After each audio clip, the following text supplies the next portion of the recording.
The billionaire was a man everyone in the business world had heard about, a figure whose name alone carried power and influence. He had built his empire from the ground up, starting with small investments that grew into massive holdings, from tech companies to luxury hotels, and even high-end restaurants. His wealth was unmatched, and his reputation was a mix of admiration and fear. Many people respected him for his sharp mind and daring decisions, but just as many were wary of his temper and arrogance. On this particular day, he was preparing for one of his usual high-profile business lunches, a gathering where he could flaunt his wealth and test his influence. The room he chose was a private boardroom in one of his skyscrapers, with glass walls offering a panoramic view of the city below. The table was set with the finest silverware, crystal glasses, and a meal prepared by a world-renowned chef. It was not just a meal, it was a stage, and he was ready to perform. The billionaire had a habit of enjoying the feeling of superiority. He loved to see how people reacted around him, testing their confidence, watching for moments of weakness he could exploit. To him, every interaction was a game, and he always expected to win. He believed that money and power could make people bend to his will, and he often used subtle humiliation to remind others of their place. As the guests began to arrive, he greeted them with a confident smile, shaking hands firmly, his eyes scanning everyone in the room. But when the black CEO entered, he paused for a moment, studying her closely. She was calm, poised, and carried herself with quiet confidence, a combination that immediately irritated him. He had expected fear or hesitation, but she walked in with her head held high, and her presence alone seemed to challenge his authority.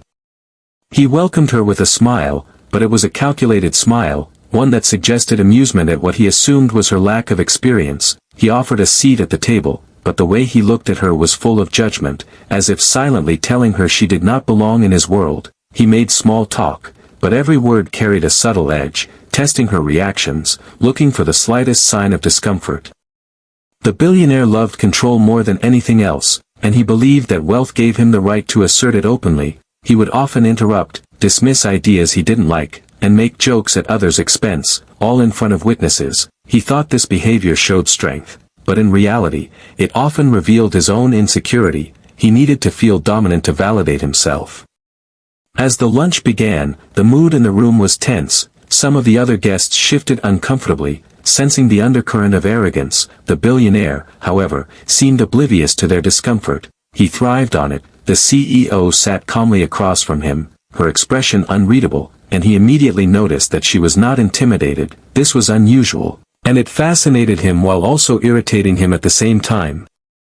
He leaned back in his chair, swirling a glass of wine, and allowed himself a small, amused chuckle, as if the situation was already entertaining him. He made comments about deals, investments, and success stories, casually inserting remarks that were meant to remind everyone of his accomplishments. He spoke of his billions, his properties, his influence, almost bragging, but always with the confidence of someone who expected to be admired.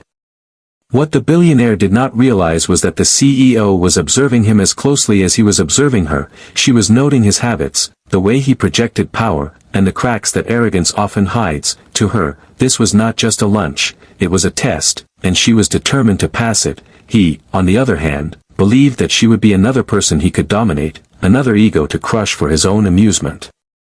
The room was quiet except for polite conversation, but beneath it, a silent battle of wills was beginning. The billionaire's arrogance set the stage, but the CEO's calm and collected demeanor hinted at a challenge he had not anticipated. He was used to people folding under pressure, yet here she was, confident, unshaken, and clearly aware of his attempts to assert control. The tension was almost electric, as if everyone could feel that something dramatic was about to happen.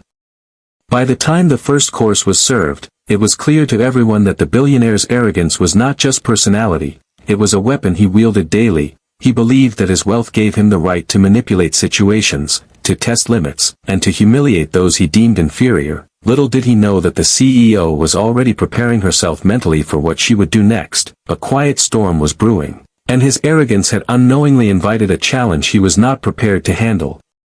The stage was set, the players in position, and the billionaire remained unaware that his assumptions, his pride, and his laughter at others' expense would soon be met with someone who refused to bow. The lunch was no longer just a meeting, it was the beginning of a story that would turn power on its head, and the first signs of the billionaire's vulnerability were already appearing. though he did not yet see them.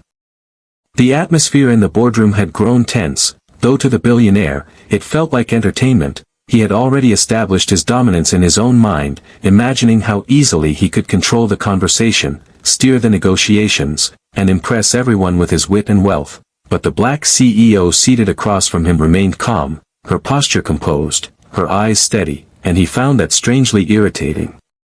He began the lunch with small talk, but every sentence carried a subtle jab, a test of her confidence. He asked questions that seemed innocent, yet were designed to make her stumble. He praised himself casually, dropping names of powerful partners and successful projects, expecting her to react with awe or submission, yet she listened quietly, nodding politely, never giving him the reaction he craved.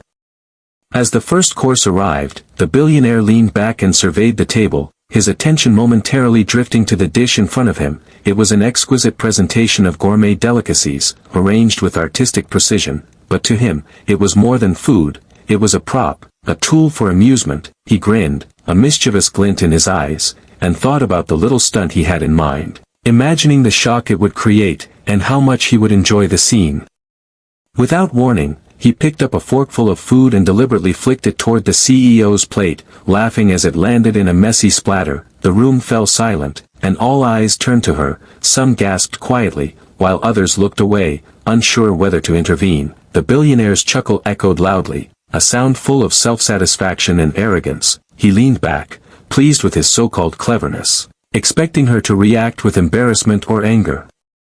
The CEO, however, remained unshaken. She calmly picked up her napkin, carefully cleaning the mess without a word. Her movements were deliberate and dignified, showing that she refused to allow his childish antics to affect her. Her eyes met his with quiet intensity, and for the first time that day, he felt a flicker of unease. The smirk that had been so natural on his face began to falter, though he tried to hide it.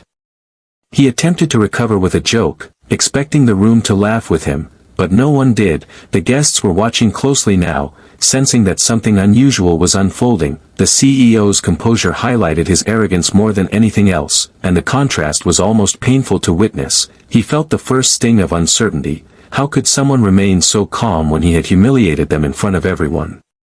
The CEO, meanwhile, took mental notes, observing not only his arrogance but the way he relied on intimidation and theatrics to assert control. She understood that this was his method, the way he tested people and marked his dominance, but she also realized that arrogance often blinds people to their vulnerabilities, and she was quietly preparing to turn the tables. Her silence was not weakness, it was strategy, and he could not yet see it. As the billionaire continued to chuckle and make comments about her sense of humor, the tension in the room thickened. The air seemed heavier, charged with the anticipation of what might come next. Colleagues and assistants watched nervously, wondering if they should intervene or wait. Sensing that a storm was quietly building, the CEO, however, remained the calm center, unaffected by the chaos he tried to create. The stunt, intended to humiliate, had an unexpected effect. It revealed the billionaire's own insecurity. The more he tried to dominate, the more obvious it became that he relied on intimidation because he feared resistance. He did not realize that true power is not always about wealth or theatrics, but about confidence, intelligence, and self-control, qualities the CEO possessed in abundance. By the end of the first course, the boardroom had subtly shifted. Though the billionaire still believed he was in full control, the CEO's calmness, her refusal to react to his provocation, and her measured responses had already begun to unsettle him. The seed of doubt had been planted, though he remained unaware of it, convinced that his wealth and influence were untouchable.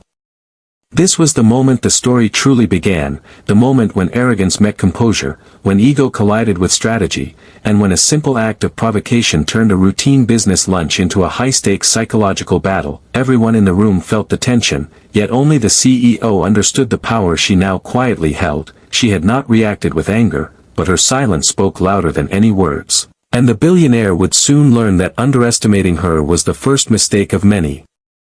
The room fell into an uneasy quiet, the kind that makes people hold their breath without realizing it. The billionaire leaned back in his chair, still expecting laughter or tension to sway in his favor, but instead, he was met with calm, unwavering eyes. The CEO sat straight, her hands folded neatly on the table, her expression controlled and composed, as if nothing he did could touch her. For a moment, the billionaire thought she might finally snap, say something sharp or storm out in anger, but she didn't, and that threw him off balance. The guests exchanged glances, some unsure whether to speak, others pretending to check their notes or sip their drinks. All could sense the shift in energy, the silent standoff that was forming between two very different personalities. The CEO's calmness was magnetic, drawing attention away from his antics, and highlighting just how petty his behavior had been. She did not shout, she did not insult him, and she did not beg for respect. She simply existed, confident and unshaken. Her silence was louder than any words, a clear signal that she would not play his game, and for the first time, he felt an unfamiliar tension knotting in his chest. The billionaire tried to regain control with a nervous chuckle, but it sounded hollow even to his own ears. His usual charm and confidence seemed to falter as he realized the room was no longer reacting as he had anticipated. He glanced around at the guests, searching for support, for validation, but instead found quiet faces, some impressed, others unsure, and a few already beginning to admire the CEO's restraint. The CEO, meanwhile, was fully aware of the psychological advantage she now held. She noticed every twitch of his smile, every flicker of doubt, every small gesture that betrayed his growing discomfort. She understood that true power in moments like these did not come from wealth or spectacle, but from control, composure, and timing. She had chosen her battlefield wisely, and her patience was already turning the tables. The billionaire's arrogance had backfired, and the shift in the room was palpable. The guests could feel the subtle power exchange, the invisible lines of dominance being redrawn before their eyes. For years, they had seen this man bend negotiations to his will with charm, intimidation, and money, but now, faced with someone who refused to yield, he appeared almost human, flawed, and vulnerable. He cleared his throat and attempted to redirect the conversation toward business, thinking he could salvage his authority, but the CEO met every comment with precision, answering confidently, calmly pointing out flaws in his arguments, and highlighting risks he had ignored. Her intelligence and clarity cut through his bravado, leaving him scrambling to maintain the image of control he so desperately clung to. The silence in the room became more than just absence of sound. It was tension thick enough to feel, a quiet stage where every glance, every movement, every unspoken thought mattered. The billionaire realized, perhaps for the first time, that humiliation could be reversed, that control could slip away in a single moment, and that money, influence, and status could not guarantee dominance. The CEO's calm, steady presence began to inspire subtle respect among the other guests. Some who had once been dazzled by his wealth and charm now found themselves admiring her resilience. Her composed reaction had transformed the atmosphere, turning what he intended as a spectacle of superiority into a demonstration of his own insecurity. By the time the main course arrived, the billionaire's smile had faded, replaced by a forced, uncertain expression. His laughter, once so confident, now seemed strained, a faint attempt to cling to his crumbling authority. He could feel that the room had changed, that his usual tricks and arrogance were no longer enough. The CEO's silent strength had shifted the balance, and he knew, deep down, that he would have to rethink everything if he wanted to regain control. For the first time in years, the billionaire felt the discomfort of being outmaneuvered without a single word being exchanged. He realized that the CEO's silence was not weakness, but power, and that this lunch, meant to amuse him and assert his dominance, had become a lesson he would not forget. A subtle storm was brewing, one that promised dramatic consequences, and the stage was now perfectly set for the battle that was about to unfold.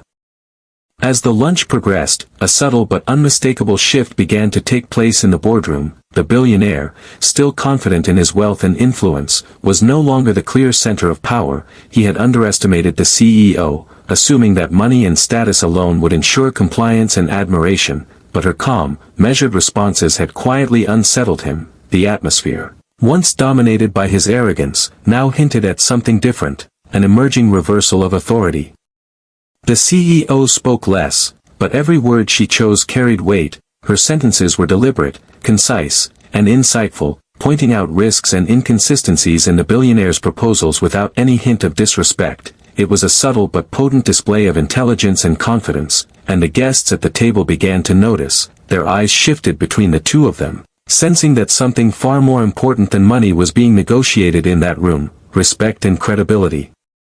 The billionaire tried to laugh off the tension, cracking jokes about investments, market trends, and past deals, but his voice lacked its usual confidence. It was a fragile attempt to regain control, yet the CEO didn't flinch. She answered questions calmly, often turning the billionaire's own words against him, highlighting oversights or contradictions in a way that was clever but not aggressive. Each answer chipped away at his assumed dominance, forcing him to think, analyze, and defend himself, rather than dictate. It was in these quiet moments that the power shift truly began. The CEO's intelligence became her weapon, her composure her shield, and the billionaire, who had relied on theatrics and arrogance, suddenly found himself on unfamiliar ground. He realized that control was no longer in his hands, that the narrative he had written in his mind was being rewritten by someone he had assumed was inferior. The guests watched with growing fascination, sensing the reversal but unsure how far it would go. Some admired the CEO's courage and strategic calm, understanding that she was doing something far more difficult than reacting angrily. She was controlling the room without confrontation. The billionaire, however, was beginning to feel the subtle panic of losing grip, a feeling he rarely experienced. It was small at first, a slight tightening in his chest, a flicker of doubt in his eyes.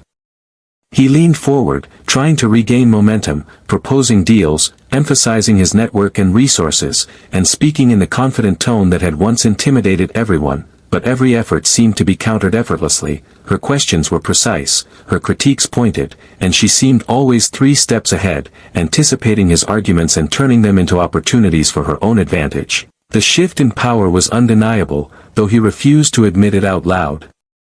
Even the way she carried herself contributed to the change. Her body language was confident and composed, her expressions measured, never betraying emotion unnecessarily. The billionaire, by contrast, was now overcompensating, gesturing more, speaking louder, and trying to command attention, but the imbalance was obvious. The room, which had once seemed to orbit around him, now subtly revolved around her presence.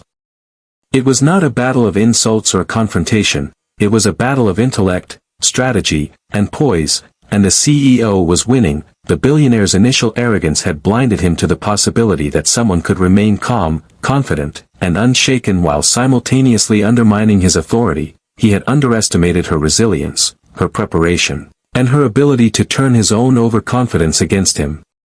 By the time dessert was served, the shift was complete in subtle ways. Though the billionaire still tried to act as if he were in control, the CEO had quietly taken command of the conversation, steering discussions with precision, and exposing vulnerabilities in his proposed deal. The boardroom was no longer dominated by wealth and status alone, it was now ruled by intelligence, composure, and strategic thinking, qualities he had never truly appreciated before.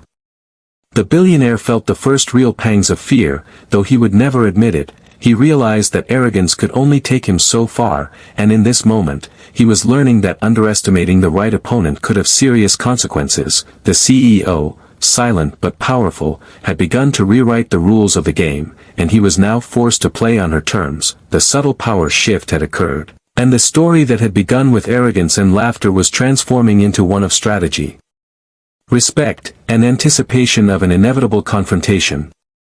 The billionaire had thought he could control the room with wealth, charm, and a well-timed laugh, but the CEO's calmness and intellect had already turned the tide. She had not reacted to his provocations, she had not flinched at his arrogance, and now it was clear that she was quietly plotting her own move. He was still caught up in his own ego, laughing at the memory of the food incident, but she was far ahead, calculating, observing, and preparing.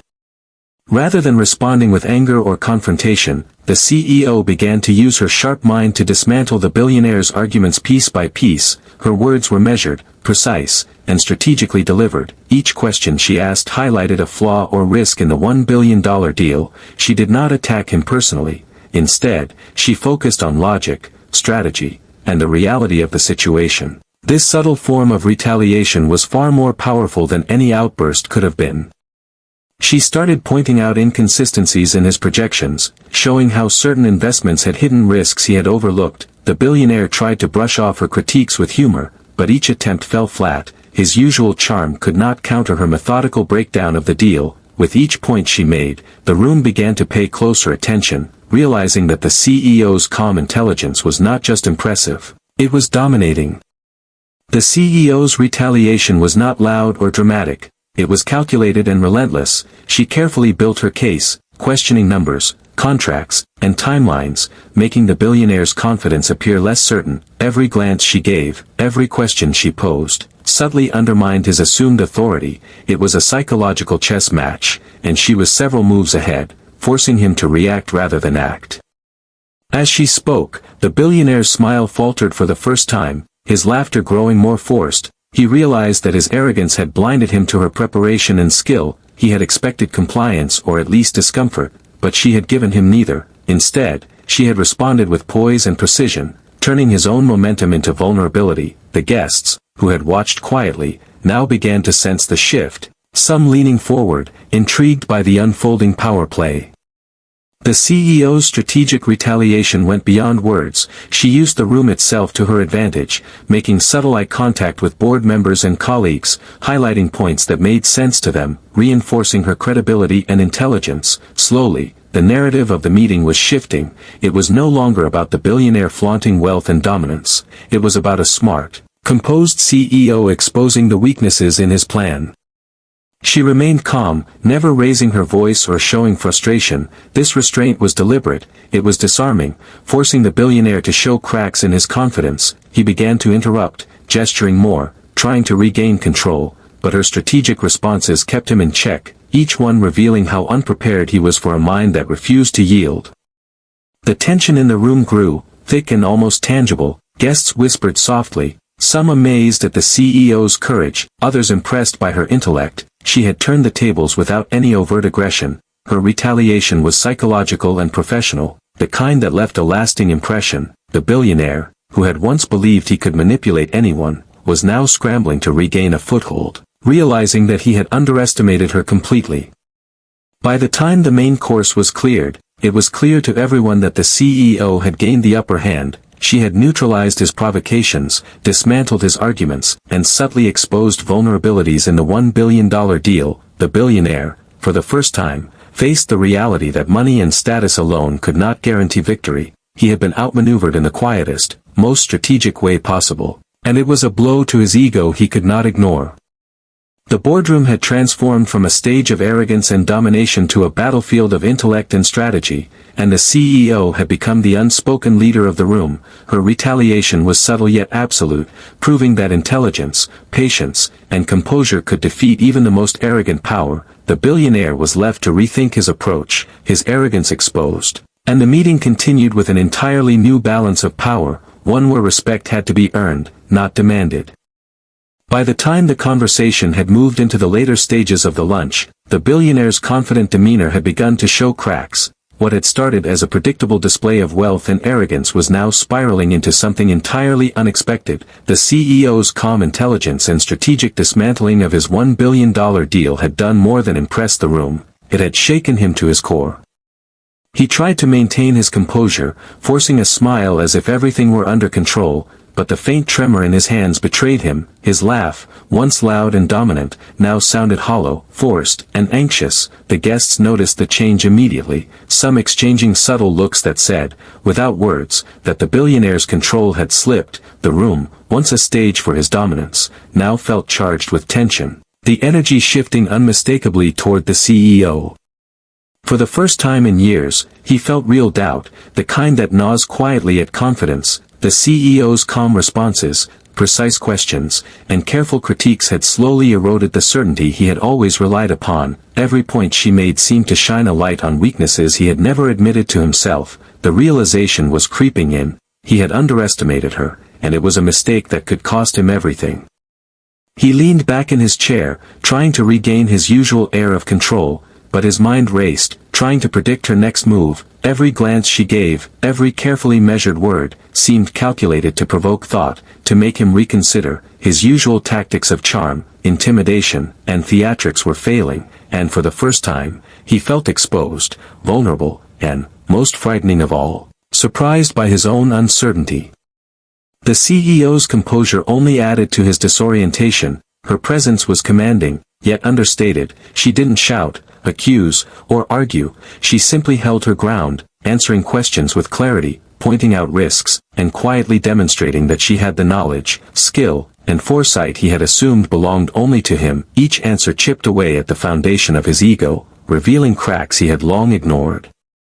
The guests in the room were also acutely aware of the shift. Watching a billionaire of such stature falter was rare, almost mesmerizing. Many had seen power wielded through money, charm, and status, but what they were witnessing now was different. It was raw realization that intelligence, patience, and strategic composure could outweigh sheer wealth and arrogance. The CEO's subtle dominance was rewriting the dynamics of the room, and everyone could feel it.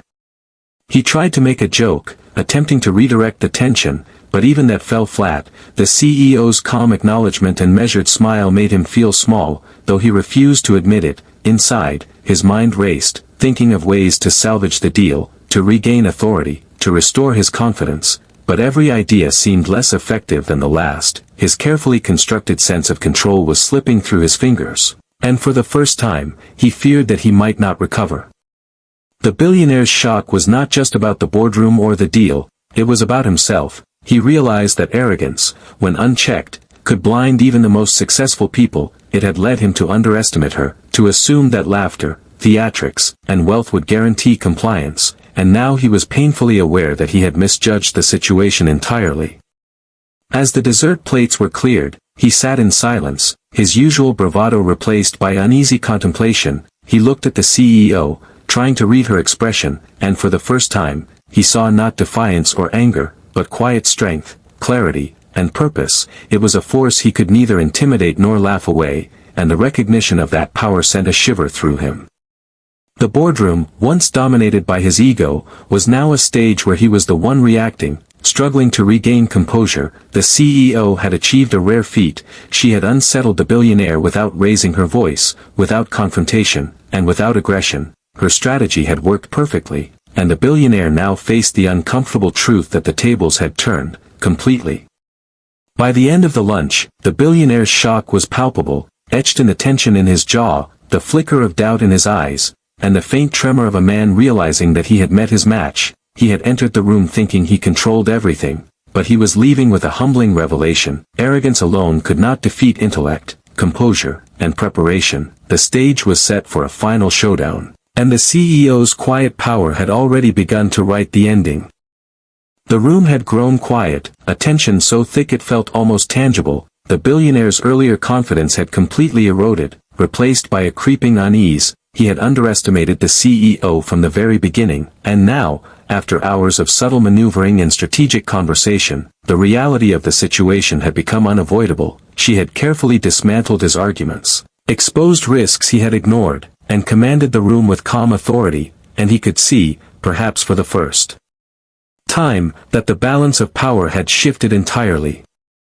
The CEO leaned forward slightly, her hands resting lightly on the table. Her voice remained steady, her tone calm but firm. As she spoke about the $1 billion deal, after careful review, she said, "I cannot move forward under these terms." Her words were simple, direct, and absolute, yet they carried the weight of her intelligence, preparation, and integrity. The billionaire, who had spent years building his empire and assumed that money alone could bend decisions in his favor, felt an unfamiliar sting of disbelief.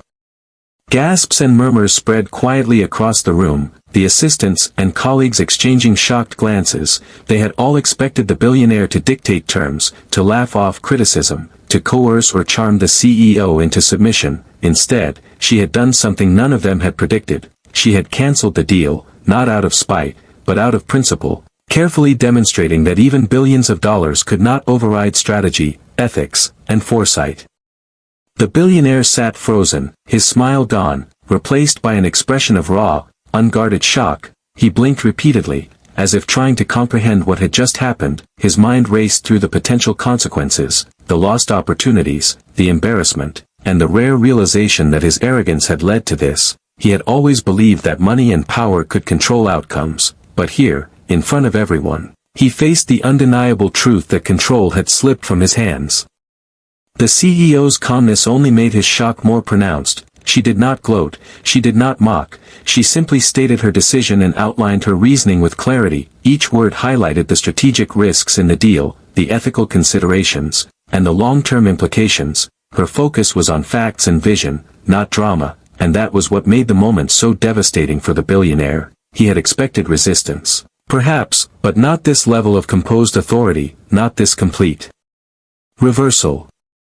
He tried to speak, to negotiate, to salvage some fragment of the deal, but his words faltered. The CEO met each attempt with calm logic, not aggression, countering his arguments without raising her voice. Her strategic patience was a force he could not overcome. Every point she made tightened the noose around his ego, and he could feel the room subtly shifting even further toward her side. The guests could hardly contain their astonishment. This was not just the cancellation of a $1 billion deal, it was a lesson in power, strategy, and respect. The billionaire's previous theatrics and arrogance had been neutralized, and in its place, the CEO had demonstrated that intellect, composure, and courage could outmatch even the most entrenched ego. For everyone watching, it was a moment that would be remembered, whispered about in boardrooms and executive meetings for years to come. As she gathered her documents and prepared to leave, the billionaire sat back, dazed, trying to process the humiliation and the lesson. He had entered the lunch with complete confidence, certain of victory, and now he faced the rare sting of being outmaneuvered by someone he had underestimated. The CEO, however, walked with quiet dignity, her head held high, knowing she had not only protected her interests but asserted her authority in a way that commanded respect without conflict.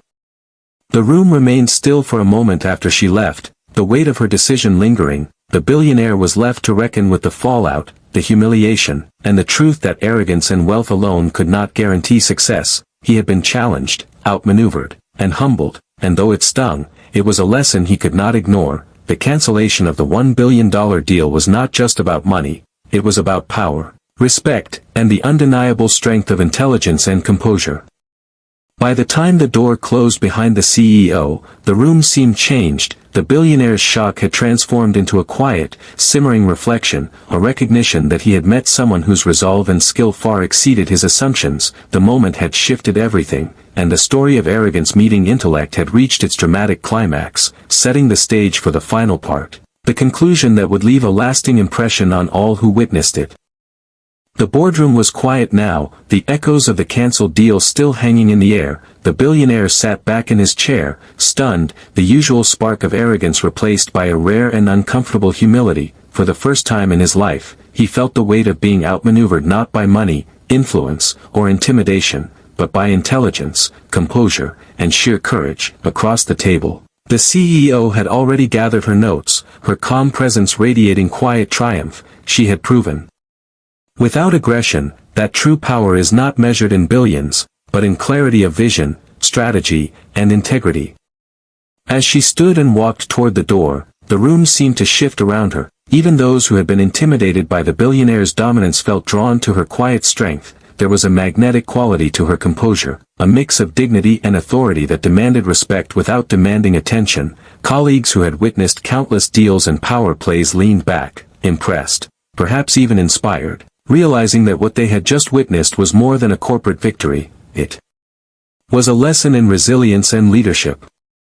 The billionaire, meanwhile, remained in his seat, processing the shock. His mind replayed the lunch over and over, the laughter, the attempted intimidation, the subtle dismantling of his arguments, and ultimately, the decisive cancellation of the $1 billion deal. Each moment had chipped away at his arrogance, leaving behind a rare clarity. He realized that he had underestimated the CEO not because of her lack of experience or background, but because he had been blinded by his own ego, and that was a mistake he would not soon forget.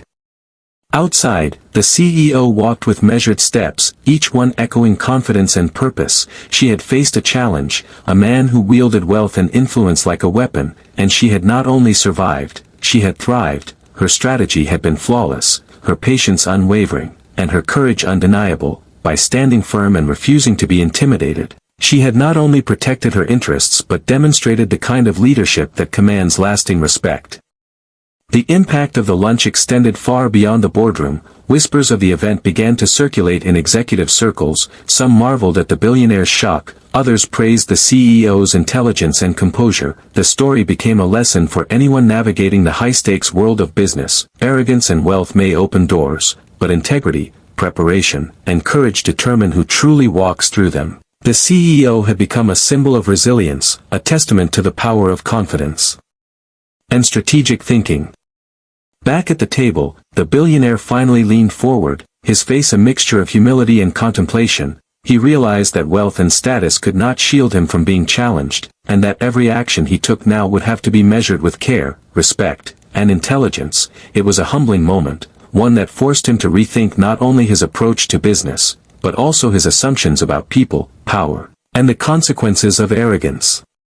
For the CEO, the victory was quiet but complete. She had not needed theatrics, raised voices, or displays of dominance. She had relied on her mind, her preparation, and her calm resilience to achieve an outcome that was both ethical and strategically sound. The cancellation of the $1 billion deal was more than a financial decision. It was a demonstration of leadership, courage, and the importance of standing firm in the face of intimidation.